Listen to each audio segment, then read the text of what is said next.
Hi hello ಎಲ್ರಿಗೂ ನಮಸ್ಕಾರ. Welcome back to my YouTube channel Katte Kannadati vlogs. ಇವತ್ತಿನ ವ್ಲಾಗ್ಸು ಸ್ವಲ್ಪ ಬೇಜಾರು, ಯಾಕಂದರೆ ಮಗನ ಸ್ಕೂಲಿಗೆ ಬಿಟ್ಟು ಬರೋದಕ್ಕೆ ಹೊರಟಿದ್ದೀವಿ. ನಿನ್ನೆನೇ ಹೊರಟ್ವಿ, ಉಡುಪಿನಲ್ಲಿ ಸ್ಟೇ ಮಾಡಿದ್ವಿ ನೈಟು. ಇವಾಗ ಮಾರ್ನಿಂಗ್ ಎದ್ದು ದೇವಸ್ಥಾನಕ್ಕೆ ಹೋಗ್ತಾ ಇದ್ದೀವಿ. ಬೆಳಿಗ್ಗೆ ಬೇಗನೆ ಮುಗಿಸ್ಕೊಂಡು ಸ್ಕೂಲಿಗೆ 12 ಗಂಟೆ ಒಳಗೆ ಬಿಡಬೇಕಿತ್ತು. ಹಾಗಾಗಿ ಬೆಳಿಗ್ಗೆ 6 ಗಂಟೆಗೇ ಬೇಗ ಬಂದು ಉಡುಪಿ ಮಠಕ್ಕೆ ಬಂದ್ವಿ. ದರ್ಶನ ತುಂಬಾ ಚೆನ್ನಾಗಾಯಿತು, ಬೇಗನೆ ಆಯಿತು. ರಶ್ ಕೂಡ ಇತ್ತು, ಲೇಟ್ ಆಗತ್ತೆ ಅಂಥೇಳಿ ನಾವು ಸ್ಪೆಷಲ್ ದರ್ಶನ ತಗೊಂಡ್ವಿ. ಹಾಗಾಗಿ ಸ್ವಲ್ಪ ಬೇಗನೆ ಮುಗಿಸ್ಕೊಂಡು ಹೋದ್ವಿ.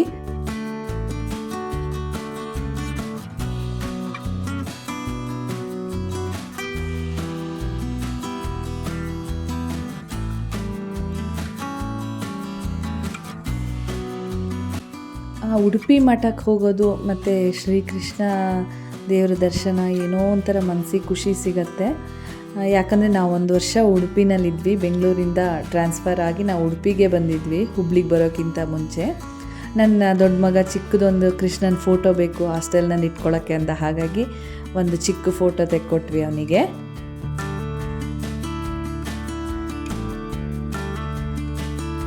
ದರ್ಶನ ಎಲ್ಲ ಆದ ನಂತರ ಸೀದಾ ನಾವು ಬ್ರೇಕ್ಫಾಸ್ಟ್ ಮುಗಿಸ್ಕೊಂಡು ಹೋಗೋಣ ಅಂಥೇಳಿ ಅಲ್ಲೇ ಪಕ್ಕದಲ್ಲೇ ಇರೋ ಹೋಟೆಲ್ಗೆ ಬಂದ್ವಿ. ಇದು ನಮ್ಮ ಫೇವ್ರೆಟ್ ಹೋಟೆಲು, ಯಾಕಂದರೆ ತುಂಬ ಚೆನ್ನಾಗಿರುತ್ತೆ. ವುಡ್ಲ್ಯಾಂಡ್ ಅಂತ ಉಡುಪಿನಲ್ಲಿ. ನಾವು ಜಾಸ್ತಿ ಉಡುಪಿನಲ್ಲಿ ನಾವು 1 ವರ್ಷ ಉಡುಪಿನಲ್ಲಿದ್ವಿ. ಈ ರೆಸ್ಟೋರೆಂಟ್ ತುಂಬಾ ಚೆನ್ನಾಗಿದೆ, ಫುಡ್ ಕೂಡ ತುಂಬ ಚೆನ್ನಾಗಿದೆ. ಹಾಗಾಗಿ ಯಾವಾಗ ಬಂದರೂ ನಾವು ಇಲ್ಲಿಗೆ ಬರ್ತೀವಿ.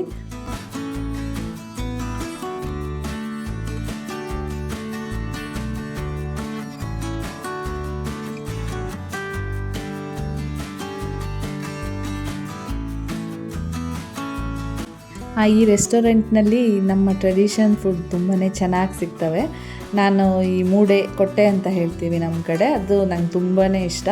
ನಾನು ಮತ್ತು ನಮ್ಮಮ್ಮ ಅದನ್ನು ತಗೊಂಡ್ವಿ, ಮತ್ತು ಮಕ್ಕಳೆಲ್ಲ ಬೇರೆ ಬೇರೆ ತಗೊಂಡ್ರು, ನೀರು ದೋಸೆ, ಇಡ್ಲಿ, ವಡೆ ಈ ಥರ. ಎಲ್ಲರೂ ಬ್ರೇಕ್ಫಾಸ್ಟು ಮುಗಿಸ್ಕೊಂಡ್ವಿ ಬೇಗನೆ. ಸ್ಕೂಲಿಗೆ ಬೇಗನೆ ಬಿಡಬೇಕಾಗಿತ್ತು, ಮತ್ತು ಲಂಚು ಸ್ಕೂಲಲ್ಲೇ ಕೊಡ್ತಿದ್ರು ಅವನಿಗೆ. ಹಾಗಾಗಿ ಬ್ರೇಕ್ಫಾಸ್ಟ್ ಒಂದು ಮಾಡಿಸ್ಬಿಟ್ಟು ಸ್ಕೂಲಿಗೆ ಬಿಟ್ಟು ಬರೋಣ ಅಂಥೇಳಿ ಬೇಗನೆ ಮುಗಿಸ್ಕೊಂಡ್ವಿ.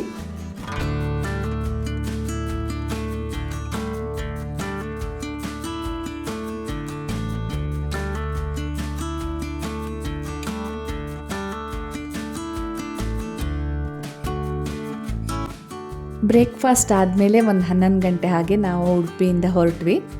ಸ್ವಲ್ಪ ಬೇಜಾರಾಗ್ತಾ ಇತ್ತು ಬಿಟ್ಟು ಬರೋದಲ್ಲ. ಹಾಗೆ ಫಸ್ಟು ಬಿಟ್ಟ ತಕ್ಷಣ ನಮಗೆ ಫೋನ್ ಕಾಲ್ ಇರೋದಿಲ್ಲ ಒಂದು 20-25 ದಿನ. ಯಾಕಂದರೆ ಫಸ್ಟು ಬಿಟ್ಟಿರ್ತೀವಿ ಮಕ್ಕಳನ್ನು, ಮತ್ತೆ ಮನೆ ಕಡೆ ನೆನ್ಪು ಮಾಡ್ಕೋತಾರೆ ಅಂತ.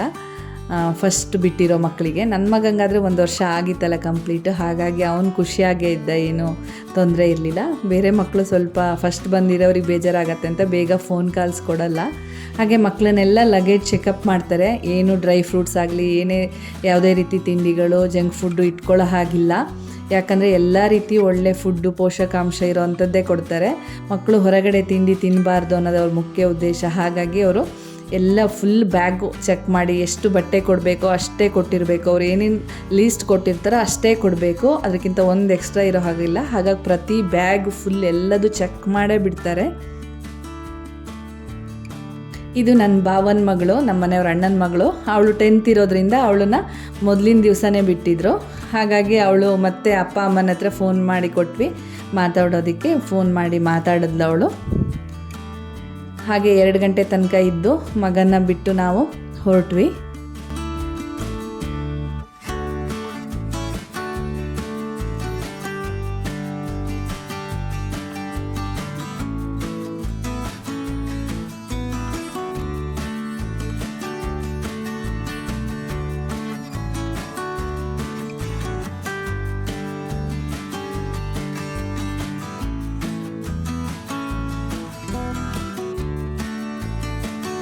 ಮನೆಯಿಂದ ಬರಬೇಕಾದ್ರೆ ಹುಬ್ಳಿಗೆ ಹೀಗೆ ಹೋಗೋದು ಅಂತ ಮಾತಾಡ್ಕೊಂಡು ಬಂದಿದ್ವಿ. ಆದರೆ ಮತ್ತೆ ಯಾಕೆ ಒಂದು ಸ್ವಲ್ಪ ಮನಸ್ಸಿಗೆ ಬೇಜಾರಾದಂಗೆ ಆಯಿತು. ಮತ್ತು ತೋಟದಲ್ಲಿ ಒಂದು ಸ್ವಲ್ಪ ಕೆಲಸ ಉಳಿದಿತ್ತು. ನಮ್ಮ ಮನೆಯವ್ರು ಹಿಡಿದು ಸಂಡೇ ರಜೆ ಇದೆಯಲ್ಲ ಮುಗಿಸ್ಕೊಂಡೇ ಹೋಗೋಣ ಅಂಥೇಳಿ ಹೇಳಿದ್ರು.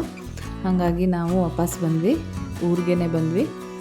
ನೆಕ್ಸ್ಟ್ ಡೇ ಬೆಳಗ್ಗೆ ನಮ್ಮ ತೋಟಕ್ಕೆ ಬಂದು ಬಾಳೆಕೊನೆ ಎಲ್ಲ ಬಿಟ್ಟಿತ್ತು, ಅದನ್ನೆಲ್ಲ ಕಟ್ ಮಾಡಿ ಅಂಗಡಿಗೆ ಹಾಕಬೇಕಿತ್ತು. ಹಾಕಿ ಹಾಗೇ ಸ್ವಲ್ಪ ಕೆಲಸ ಇತ್ತು, ಒಂದಿಬ್ಬರು ಕೆಲಸದವ್ರು ಬಂದಿದ್ದರು, ಅವರು ನಾವು ಸೇರಿಕೊಂಡು ಕೆಲಸ ಎಲ್ಲ ಮುಗಿಸಿದ್ವಿ.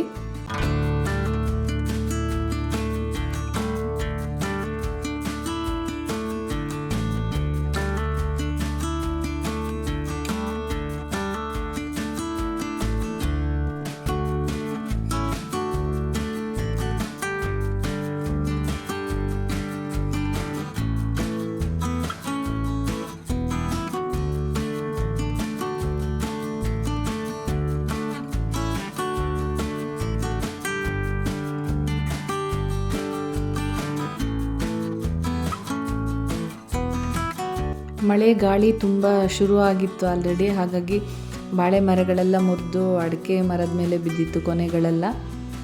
ಅದನ್ನೆಲ್ಲ ತೆಕ್ಕೊಳ್ತಾ ಬಂದ್ವಿ ಒಂದು ಕಡೆಯಿಂದ.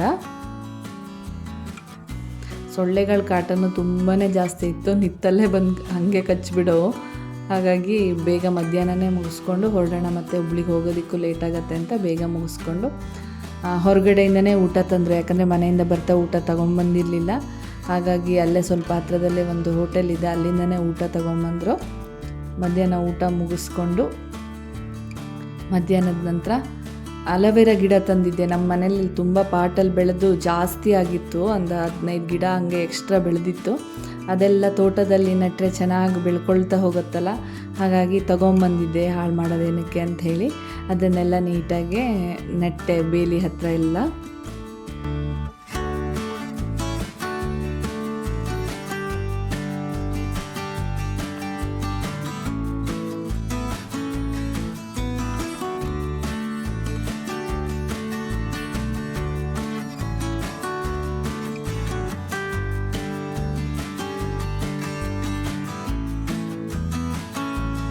ನೋಡಬೇಕು ನೆಕ್ಸ್ಟ್ ಟೈಮು ನಾವು ಊರಿಗೆ ಹೋಗಬೇಕಾದ್ರೆ ಎಷ್ಟು ಚೆನ್ನಾಗಿ ಬೆಳ್ಕೊಂಡಿರುತ್ತೆ ಅಂಥೇಳಿ.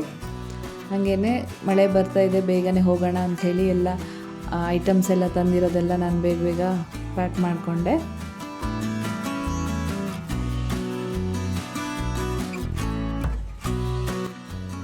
ಹೊರಡೋಣ ಅನ್ನೋ ಟೈಮಿಗೆ ಕೆಸುವಿನ ಸೊಪ್ಪು ತುಂಬ ಬೆಳ್ಕೊಂಡಿತ್ತು ತೋಟದಲ್ಲಿ. ಸ್ವಲ್ಪ ತಗೊಂಡು ಹೋಗೋಣ, ಇದ್ರ ಪಲ್ಯ ತುಂಬ ಚೆನ್ನಾಗಾಗತ್ತೆ. ನಮ್ಮ ಮಲೆನಾಡು ಕಡೆ ಇದು ತುಂಬ ಚೆನ್ನಾಗಿ ಮಾಡ್ತಾರೆ. ರೊಟ್ಟಿ ಮತ್ತು ಕೆಸುವಿನ ಸೊಪ್ಪಿನ ಪಲ್ಯ ಅಂದರೆ ನಮ್ಮ ಮಲೆನಾಡೋರಿಗೆ ತುಂಬಾ ಇಷ್ಟ. ಮನೆಗೆ ತೊಗೊಂಡೋಗಿ ಮಾಡೋಣ ಹುಬ್ಳಿಗೆ ಬಂದಮೇಲೆ ಅಂಥೇಳಿ ನಾನು ಸ್ವಲ್ಪ ಎಳೆದಿರೋದೆಲ್ಲ ಟೈಮ್ ಆಗಿದ್ದರಿಂದ ಬೇಗ ಸ್ವಲ್ಪನೇ ತಗೊಂಡೆ.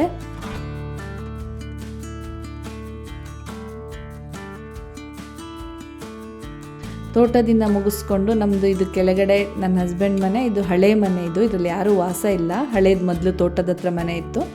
ಇಲ್ಲಿ ದನ ಎಲ್ಲ ಇಲ್ಲೇ ಕಟ್ತಾರೆ ಅವ್ರು ಈಗಲೂ. ಹಾಗಾಗಿ ಇಲ್ಲಿಗೆ ಬಂದ್ವಿ ನಾವು, ನನ್ನ ಸಿಸ್ಟರು ಇಬ್ಬರು ಬಂದು ಆ ದನನೆಲ್ಲ ಕೊಟ್ಟಿಗೆಗೆ ಕಟ್ಟ ಹಾಕಲಿಕ್ಕೆ ಬಂದ್ವಿ. ಕಟ್ಟ ಹಾಕಿದ ನಂತರ ಇದು ನಮ್ಮ ಭಾವನವ್ರ ಮನೆ ಕಟ್ತಾ ಇದ್ದಾರೆ. ಅವರು ಕಿಟ್ಕಿಗೆಲ್ಲ ವುಡ್ ವರ್ಕ್ ಮಾಡ್ತಾಯಿದ್ರು. ಅವರಿಗೆಲ್ಲ ಟೀ ಕೊಡೋದಿತ್ತು, ಅವರಿಗೆಲ್ಲ ಟೀ ಕೊಟ್ಟು ದನ ಎಲ್ಲ ಕಟ್ಟಿ ಹಾಕಿ ಮನೆಗೆ ಹೋಗೋಣ ಅಂತ ಬಂದ್ವಿ.